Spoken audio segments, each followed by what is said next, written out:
Bienvenue sur les news de Samir. Aujourd'hui, on va parler de l'actualité. Alors, on m'a envoyé deux actus, hein. On m'a demandé de réagir à deux actus. Un, c'est concernant le cessez-le-feu, Liban, Am Israël, le fait qu'il y ait une immunité. Apparemment, il y a le totem d'immunité pour Netanyahou. Donc, on va regarder un petit peu ça. Si c'est logique ou non. La réaction des, euh, des gens en France. Et il y a le fameux Soral, Alain, qui doit passer en jugement en France pour des propos qu'il aurait tenus auparavant, etc. Et apparemment, il y a un membre de la LFI qui lui tombe dessus, Raphaël Arnaud. Donc, on va parler un petit peu de tout ça, on va voir si c'est cohérent ou non. Euh, et voilà, tout simplement. Voilà. Alors, on va réagir au fur et à mesure. Avant ça, bien évidemment, je vous invite à vous abonner, hein. C'est le minimum à faire, c'est gratuit. Je sais que c'est très difficile, mais voilà, faut faire un effort quand même, n'hésitez pas. Et on va pouvoir commencer. On va commencer par le Liban. Après, c'est compliqué de donner une analyse dans le sens où je l'ai déjà fait, quoi. En plusieurs reprises, au fur et à mesure, on avait déjà dit un petit peu ce qui allait se passer ou non. Je vous avais déjà dit que avec l'élection de Trump, salut les pro-palestiniens, hein, Kamala Harris, je peux vous assurer que s'il n'y avait pas eu Trump, ça aurait continué, hein. C'est-à-dire qu'il faut bien que vous compreniez encore une fois que Am Israël, s'il s'arrête, c'est pas par charité chrétienne, hein, ni musulmane, si vous voyez ce que je veux dire. C'est parce que y a un problème d'approvisionnement, hein, tout simplement. Et donc ils ont cette problématique, c'est que ils s'inquiètent. Ils s'inquiètent et donc voilà, ils peuvent pas tabler sur deux fronts. Ils peuvent pas tabler sur deux fronts, donc en fait ils vont se concentrer sur les civils palestiniens qui restent. Et donc voilà, donc pour l'instant ils mettent en stand-by le Liban. C'est comme ça, hein, c'est encore une fois je le répète. Et ça encore, c'est avec la peur et la crainte de l'élection de Trump, hein. Je vous l'avais dit, ils sont tous en panique, hein. Regardez en Ukraine, regardez, etc. C'est la panique, on négocie et ainsi de suite. Tu sais, c'est la fin des vacances. C'est bon, les souris, elles arrêtent de danser, elles rentrent chez eux. Les pédos, pareil, qui tous les États-Unis. Il y a un moment, je sais pas, vous faites pas le lien, tu vois. La problématique, c'est que vous, et c'est pareil avec Soral aussi, hein. Souvent, moi, ou parfois quand j'émets une critique sur quelqu'un, ensuite je dis un truc positif. Ouais, mais tu te contredis. Non, on va prendre le cas de Soral. Je vois des gens qui me disent ouais mais il a fait ci, il a fait cela. Ah, et personne n'est parfait. Personne n'est parfait. Qui t'a dit que c'était un prophète? C'est toi qui l'as considéré comme une divinité. C'est toi qui utilisais ta main sous la douche en pensant à lui. Mais lui, il a jamais demandé ça. Lui, il fait des analyses. Il critique. Il fait des analyses. Tu vois, il fait des analyses, donc forcément, ça chatouille, quoi, tu vois. Donc, et les critiques que je vois sur ces gens-là, par exemple sur toi, on a l'impression d'une gonzesse qui s'est fait quitter. Ah, je sais pas, concentre-toi sur le sujet. Bref, je digresse. Je digresse. Passons. Tout ça pour dire que prochainement, hein, peut-être, éventuellement, hein, nous aurons encore une fois Trump qui va cette fois-ci vraiment se faire éliminer. Très certainement avec un mec, avec un kéfier palestinien, un Paul de El Morgen, et aussi le nouveau livre Texticule d'Alain Soral, bien évidemment, hein, tu vois, donc ça justifiera d'envoyer tout l'Occident envahir la Syrie, le Liban, la Turquie, l'Arabie Saoudite, etc. Et donc voilà, vous allez voir, hein. Prends les paris, hein, on va voir. Euh, alors, qu'est-ce qui se passe avec ce cessez-le-feu là? Il y a eu un cessez-le-feu qui a été annoncé. Donc, regardons ça. Ce cessez-le-feu implique certaines choses. Dans les 60 prochains jours, l'armée israélienne, le Hezbollah ont pris des engagements. Oui, Expliquez-nous. il va s'agir, dans les faits, d'observer un immense vase communicant. Il ne faut pas laisser toute cette zone bleue à des groupes terroristes. On parle du Hezbollah, mais il peut y avoir des gens qui ne sont pas forcément dans les meilleures dispositions. L'idée, c'est que l'armée israélienne ne doit pas avoir à se retourner en se disant est-ce qu'on va nous tirer dans le dos. Il faut qu'il y ait une sécurité qui arrive derrière. Le seul problème, et les civils qui sont en train d'arriver vont le voir assez rapidement. Alors, si vous voulez des compliments, hein, ici c'est pas la LFI, hein, c'est de la critique, tu vois. Ici c'est de la critique. Ici on respecte les Gazaouis et on critique les Cisjordaniens qui tapent des pipes au miel pendant que leurs frères sont en train de se faire massacrer. Donc si tu cherches des compliments, c'est pas ici. Moi je cherche pas à me faire élire en tant que député. Elle était où l'armée libanaise à chaque fois que Amisraël veut envahir le Liban? Elle est où cette fameuse armée? Je pose une question. J'ai critiqué les Arabes, j'avais fait une analyse sur les peuples. Hein, le problématique, c'est qu'on confond Arabes avec Algériens, par exemple, alors que ce n'est pas du tout les mêmes peuples.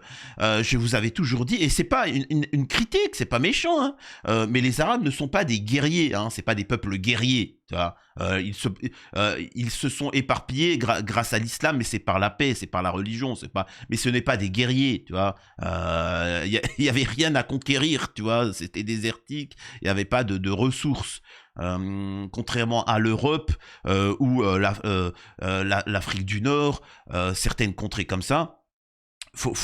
Là, je m'adresse aux gens, là, aux fans des Arabes. Il faut bien que vous compreniez qu'en Europe, depuis l'aube de l'histoire de l'humanité, les mecs, ils se foutent sur la gueule, hein, tu vois. Ils se foutent sur la gueule. Hein. France, Allemagne, Autriche, Russie. À l'époque, ça s'appelait pas ces termes, hein, mais vous comprenez. Russie, Italie, France, Angleterre, Scandinavie, etc. Mais constamment, tout le temps. Tu vois, c'est des guerriers.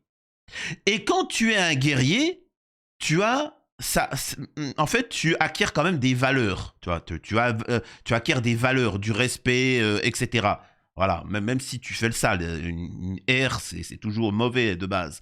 Mais il y a quand même des valeurs. C'est pour ça que ceux qui n'ont pas l'habitude... Vous savez, c'est comme dans les bagarres, à moindre échelle. Une bagarre, souvent, c'est ceux qui ne se bagarrent jamais, qui fantasment et qui sont les plus sans pitié, les plus traîtres. Tu vois.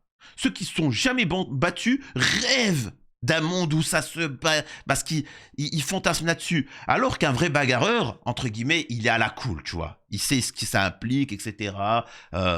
Et ainsi de suite. Voilà. Bref. Ce que je veux dire, c'est que, par exemple, tu vois Amisraël, ce sont pas des guerriers, hein, c'est pas un peuple guerrier.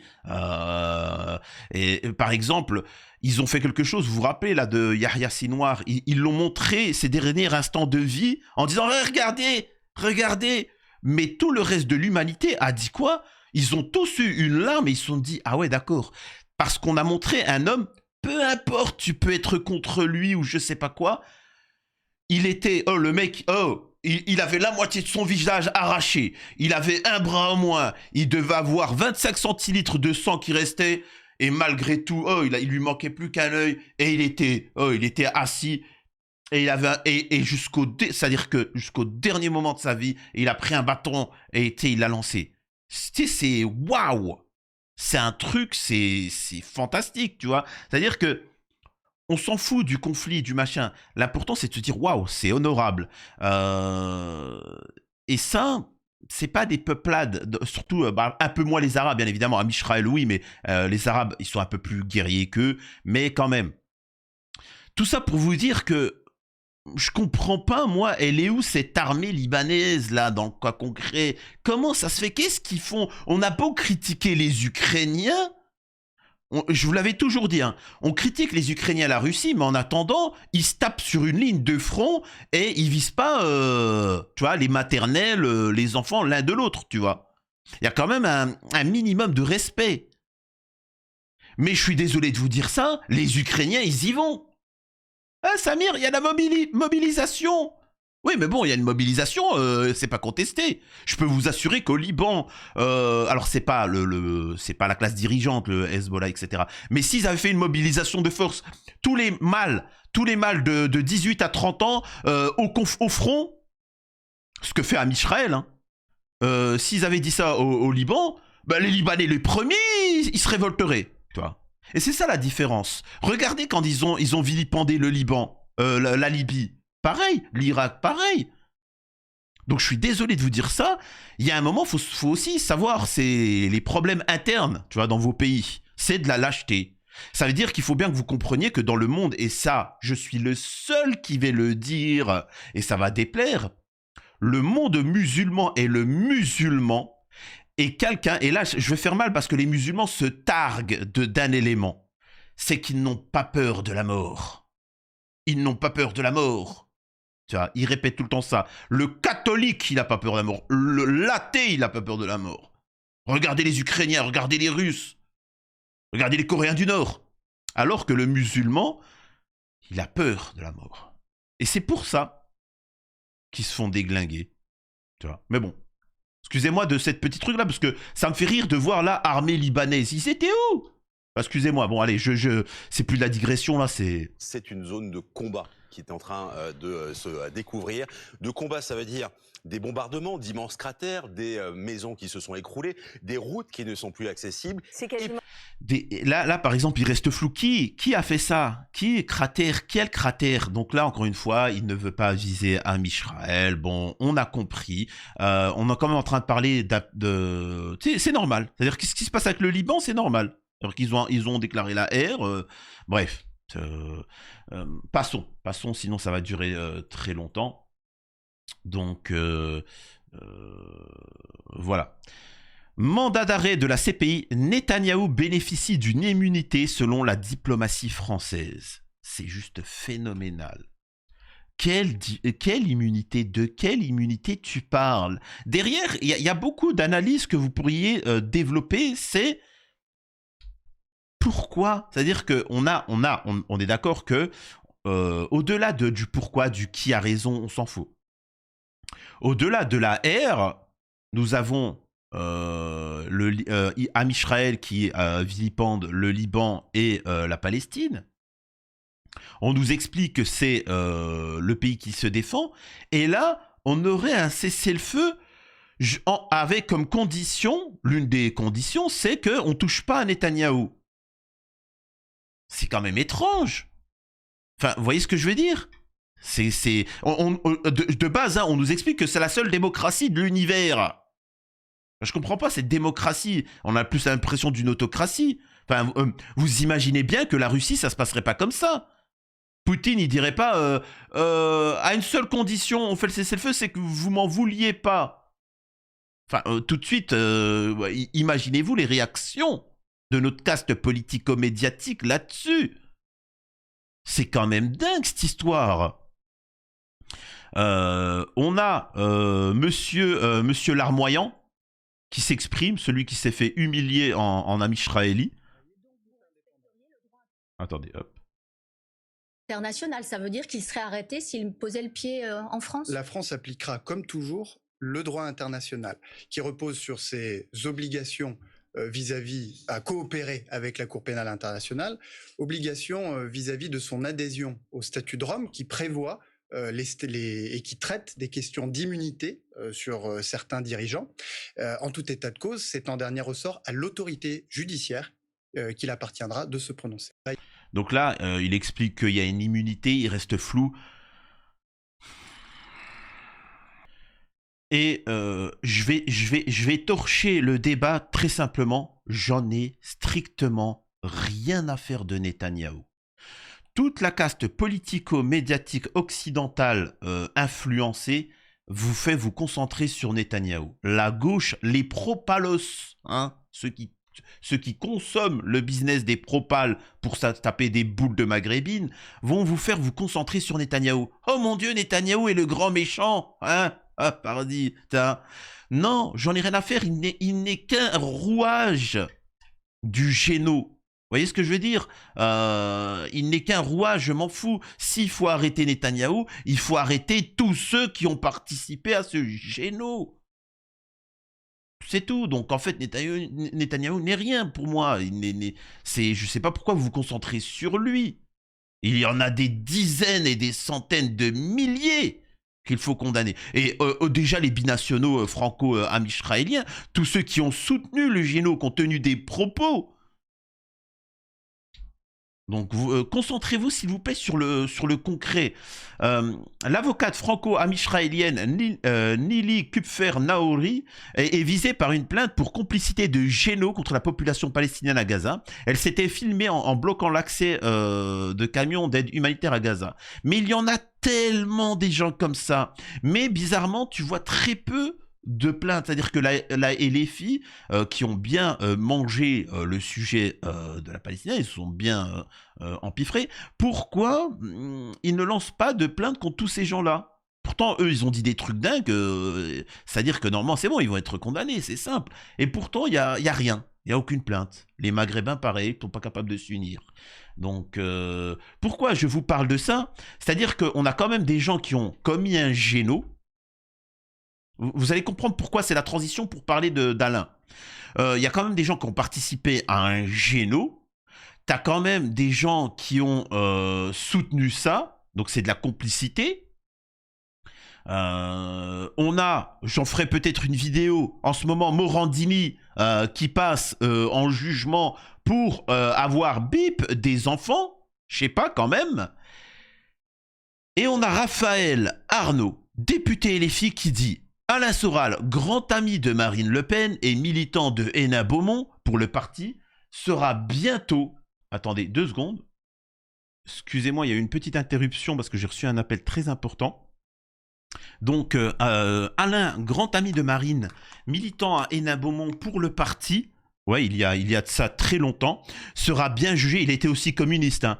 Alain, il a été communiste, il a été plusieurs trucs. C'est voilà. En fait, quand tu es honnête, que tu es sincère, forcément, tu ne restes pas avec tout le monde parce que c'est les gens qui trahissent, tu vois. Ben bon, bref. Sera bien jugé pour son appel à s'armer pour une ère contre les Juifs, qui l'insulte de parasites pervers prédateurs satanistes. Et aujourd'hui, c'est ces gens-là qui nous traitent d'antis et bip. Alors, on va regarder un petit peu l'article concernant Alain.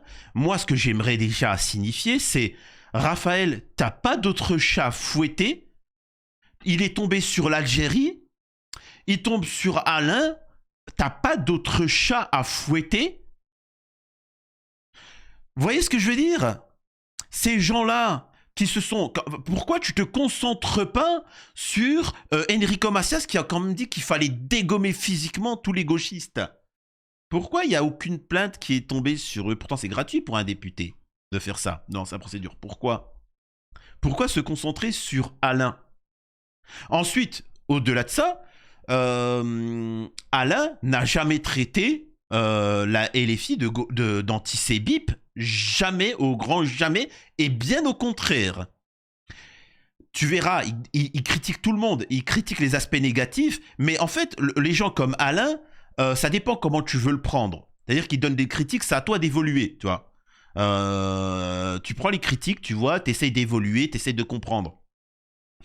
Il a jamais traité, au contraire, il a toujours respecté Mélenchon et il a toujours dit que Mélenchon, en résumé, c'était l'un des seuls, entre guillemets, je parle des politiques de haut niveau, hein, enfin ceux qui font des pourcentages élevés, hein, les gros partis, qui respectaient infiniment plus Mélenchon que les autres, quoi.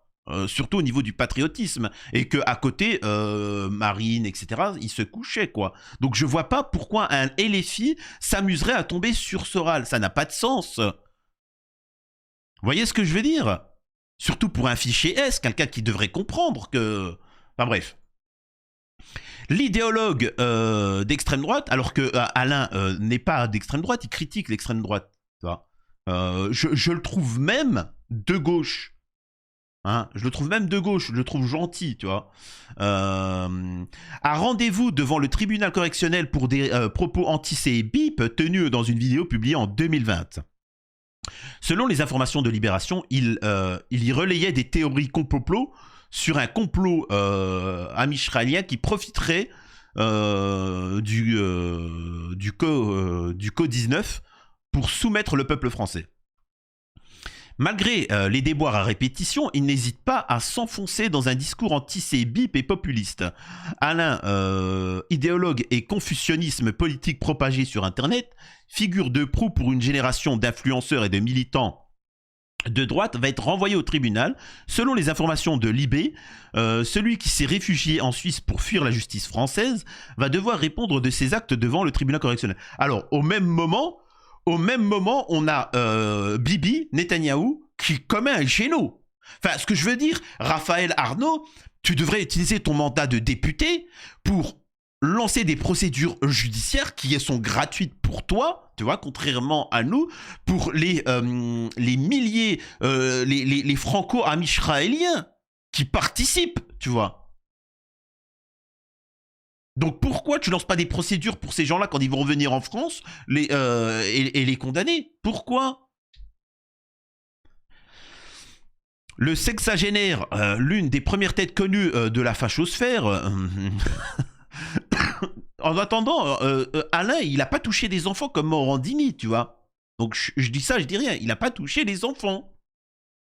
Il n'a pas commis de géno. Il n'a pas assoiffé toute une population. Je dis, en fait, c'est bien un peu prendre du recul. On a quand même, comment il s'appelle Zemmour qui a dit des propos assez sur l'islam qui sont mais sans commune mesure avec les propos d'Alain. Un nouveau pamphlet anti-bip. En cause, une énième sortie à visée polémique dans une longue vidéo près d'1h30 publiée sur ses réseaux, mais aussi sur YouTube en mai 2020. On s'occupe de 2020, quoi. Alors que là, il s'en passe des trucs, mais bon. La France, comme la majorité de la planète, vit alors son premier confinement afin de lutter contre l'explosion des cas de Covid. Inédit, la situation sanitaire alimente immédiatement les réseaux complot qui profitent des inquiétudes d'une frange de la population. Alain, obsédé par l'existence d'un pseudo-complot amisraélien, il voit la manœuvre d'une communauté qui tirerait les ficelles. Présentée comme une vidéo de décryptage, Soral a presque toujours raison. Alors, il faut savoir que les vidéos sont disponibles sur ER, Égalité et Réconciliation, tu vois, hein, faites-vous plaisir, tu vois. S'avère être un nouveau pamphlet anti-bip où le fondateur de l'association ER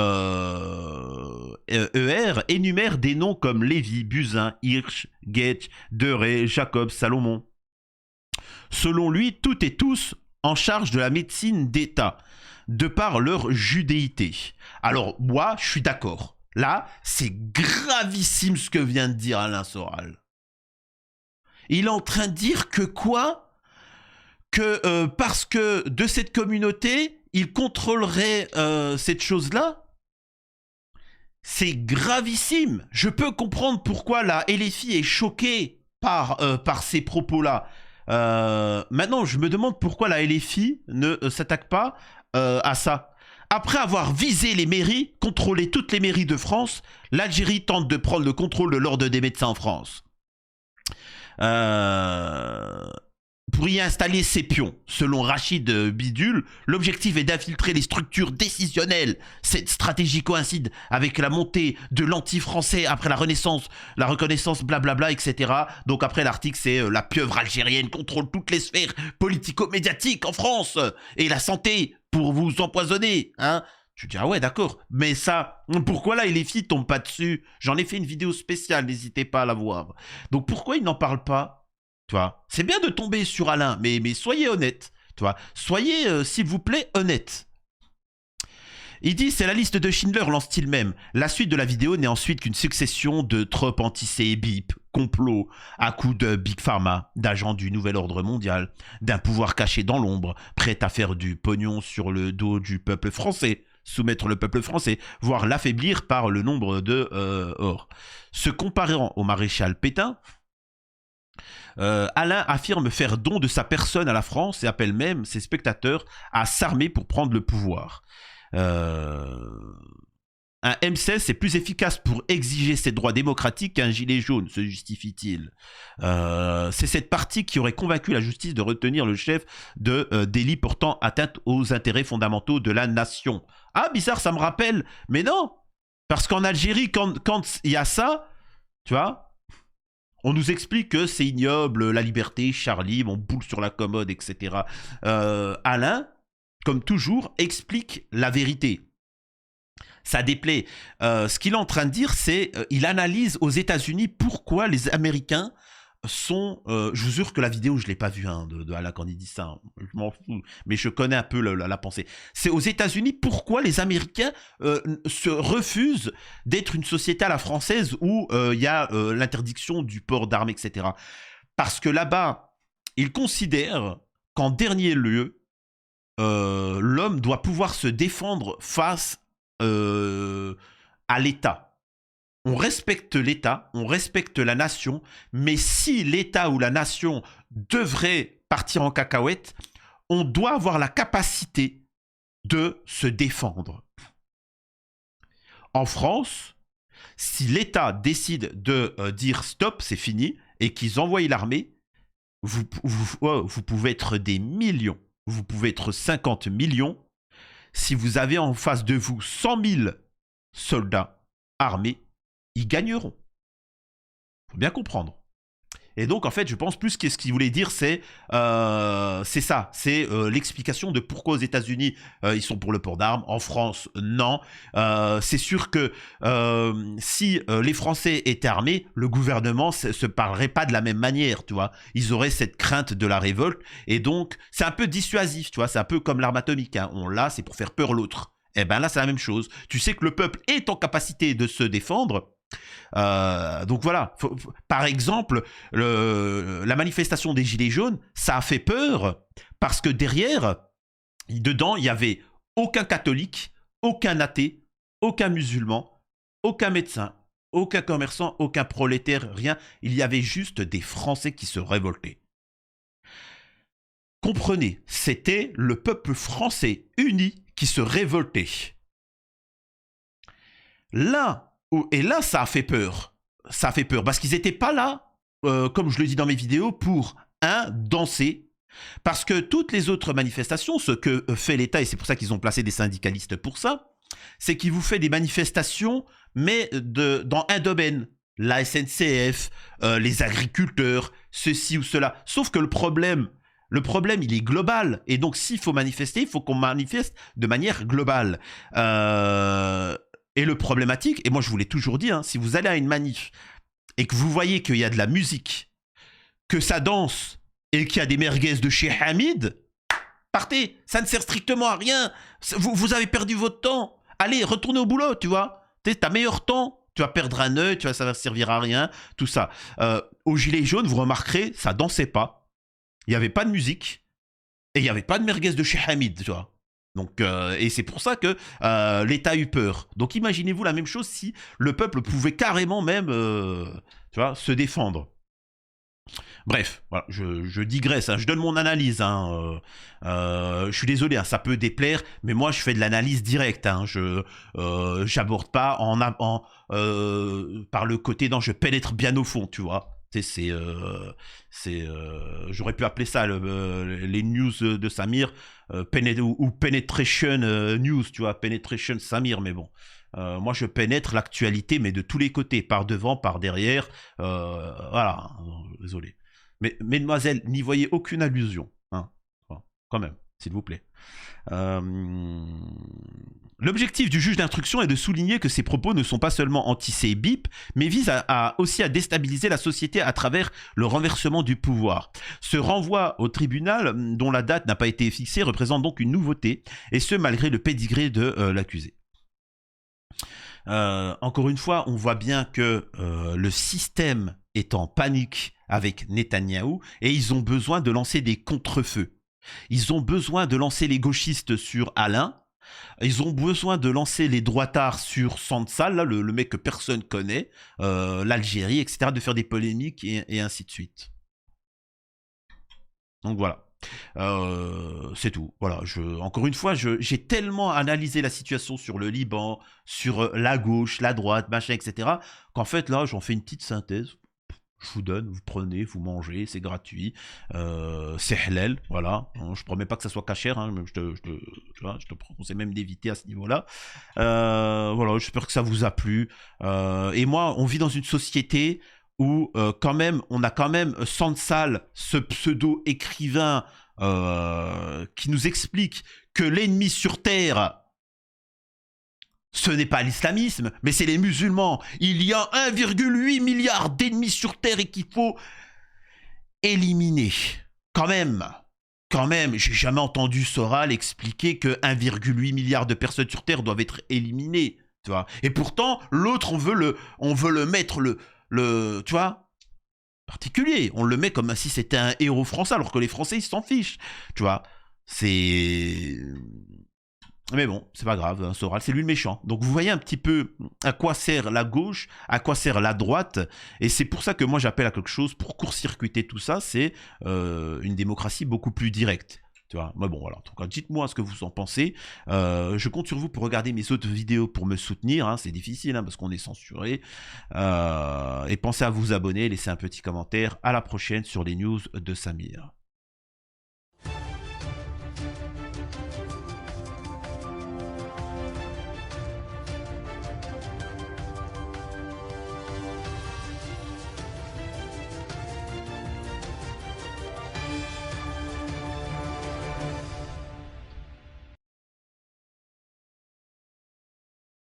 Franchement, j'en ai...